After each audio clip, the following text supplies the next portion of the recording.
салом дӯстони меҳрубон ва хуш омадед ба нашри нави сархати рӯйдодҳо. имрӯз 11 май аст ва дар чанд дақиқа дигар аз эълони нархи сафари ҳаҷ барои имсол мегӯем. идомаи нооромиҳо дар покистон баъди боздошти собиқ нахуствазири ин кишвар 5 кушта бар ҷой гузошт. Владимир Путин сарбозони эҳтиётиро ба омодагии ҳарбӣ даъват намуд. Бонки Осиёи рушд имсол низ ба Тоҷикистон $10 миллион кӯмакӣ бебозгашт мекунад ва оғози содироти пиёзи тоҷикӣ ба Русия ва Қазоқистон. Кумитаи дини Тоҷикистон арзиши сафари ҳаҷи фарзӣ барои имсолро эълон кард, ки ба ҳар як зоири тоҷик 59 000 сомонӣ ва ё $5406 муқаррар шудааст. Дар хабарномаи кумита аз рӯзи 11 май омадааст, маблағи мазкур ҳамаи хароҷоти аввалияи зоирон дар мавсими ҳаҷро дар бар мегирад. Мақомот мегӯянд нархи сафари ҳаҷ дар қиёс бо соли гузашта 1520 сомонӣ арзонтар мебошад. Масъулони кумитаи дин соли гузашта гуфтанд, Арабистони Саудӣ бинобар маҳдудиятҳои COVID-19 нархи хидматрасонӣ барои зоиронро гаронтар карда буд. Сафари зоирони тоҷик барои адои ҳаҷ аз 10 то 20 июн анҷом мешавад. Имсол Арабистони Саудӣ барои 7000 зиёраткунанда аз Тоҷикистон саҳм ҷудо кардааст. Бархе аз сокинони Тоҷикистон ба далели нархи нисбатан арзонтар буданаш ба воситаи Узбекистон ва Русия сафари ҳаҷ мекунанд. Сарвазири Покистон Шаҳбоз Шариф аз эътирозгарон талаб кард, ки ба тахриби моликияти давлат хотима бахшанд. Ӯ ваъда додааст, ки ҳукумат ба эътирозҳои хушунатбори рӯзҳои ахир бо мушти оҳанин ҷавоб хоҳад дод. баъди ҳабси сарвазири собиқи Покистон Имрон Хон, ин кишвар бо эътирозҳои саросарӣ рӯбарӯ шудааст, ки ҳаёти камаш 5 нафарро аз байн бурд. Аслан аз моҳи ноябр, аз замоне ки сандуқи байналмилалии пул тахсиси қарз ба Покистонро ба таъхир гузошт, Покистон бо буҳрони шадиди иқтисодӣ рӯбарӯ гаштааст. Имрон Хон 9 май аз тарафи идораи ҳисоби Покистон ба ҳабс гирифта шуд. Ӯ бо фасод муттаҳам мебошад. Имрон Хон, ки моҳи апрели соли гузашта аз мақомаш барканор шудааст, айбномаро рад карда мегӯяд, он ангезаи сиёсӣ дорад.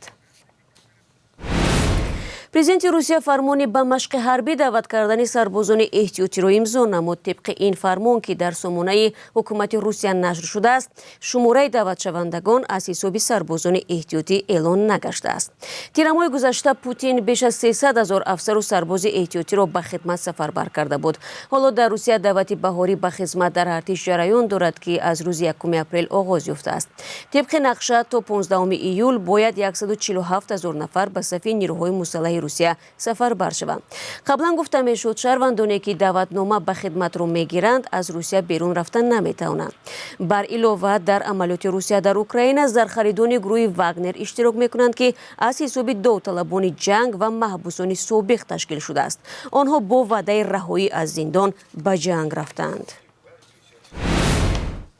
соли 2023 Бонки Осиёи рушд ба Тоҷикистон $160 миллион маблағгузорӣ мекунад, ки дар муқоиса бо соли 2022 24% камтар мебошад. аз соли пеш ин бонк ба кишвар беш аз $211 миллион грант дода буд. Тоҷикистон аз соли 2018 ба ин тараф аз ин ниҳоди молиявӣ қарзи бебозгашт мегирад. маблағҳо асосан барои 5 лоиҳа рушди инфраструктури шаҳрӣ, беҳбуди бахши молиявӣ, муқобила бо офатҳои табиӣ ва беҳтар намудани роҳҳо пешбинӣ шуданд. аммо намояндагони Бонки Осиёи рушд мегӯянд, ҳукумати Тоҷикистон дархост кардааст, ки на танҳо дар шакли грант, балки ҳамчун қарз низ маблағ гирифта тавонад. зимнан қарзи хориҷии Тоҷикистон то 1 январи имсол ба беш аз $3 миллиард баробар мебошад. Тоҷикистон дар нахустин ҳамоиши байналмилалии мубориза бо камбизоатӣ ширкат хоҳад кард. баргузории ин нишаст моҳи оянда дар Русия ва бо иштироки намояндагони кишварҳои Осиёи марказӣ бо Чин дар назар аст. ба гуфтаи мутасаддиён, дар он усули мубориза бо камбизоатӣ, баландбардоштани сатҳи зиндагӣ, инчунин муқобила бо терроризму ифротгароӣ баррасӣ мешавад. моҳи сентябри соли 2021 Эмомалӣ Раҳмон, раиси ҷумҳурии Тоҷикистон, дар паёми солонааш гуфта буд, дар 20 соли охир сатҳи фақр дар кишвар 3 баробар кам шуд. аммо омори расмӣ аксаран мавриди шубҳа аст. Бонки ҷаҳонӣ камтар аз 16 сомонӣ даромад барои як нафар ва ё 498 сомонӣ дар як моҳро хатти фақр таъин кардааст. дар Тоҷикистон аз соли 2008 тибқи қарори ҳукумат хонаводаҳои фақир ҳисоб мешаванд, ки ҳар як аз аъзои хонавода камтар аз 50% маоши ҳадди аққал, яъне 400 сомонӣ дошта бошад. Бонки ҷаҳонӣ қаблан ба Тоҷикистон тавсия дод, ки мизони таваллудро маҳдуд кунад. ба бовари ин бонк афзоиши зиёди аҳолӣ омили аслии фақр, бекорӣ ва муҳоҷирати корӣ мебошад. از ولایت سوخت به صادرات پیاز به خارج کشور دوباره آغاز شد. در حکومت این ولایت میگویند صادرات را مرکزهای لوجستیکی نویه جبار رسولف انجام داده، از آنجا پیاز توسط راه آهن به روسیه و قزاقستان فرستاده می شود. ماه آگوست سال گذشته خدمات گمرک ولایت سوخت درباره منع صادرات پیاز خبر داده بود. سببش را به خاطر کاهش نرخ در بازارهای داخلی و ذخیره این نوع محصولات گفتند. بهار امسال معلوم شد که تاجیکستان برای انتقال پیاز زودرس با قزاقستان قرارداد بسته است. طبق اطلاع رسمی سال گذشته در تاجیکستان به جای 727,000 تن پیاز پیش بینی شده بود 672,000 تن جمع آوری گردید. در نتیجه نرخ یک کیلوی آن تا 11 سومانی دکه خورد.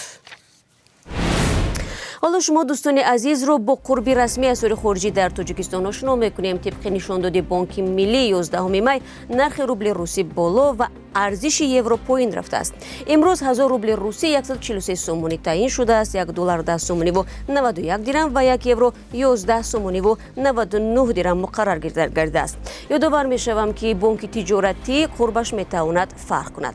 بینندگان عزیز، این برنامه سرخط رویدادها بود. من با شما خیر خوشنا میکنم و با جمع همکارانم در اخبار آزادی در خدمتتان قرار میگیریم. با ما بمانید.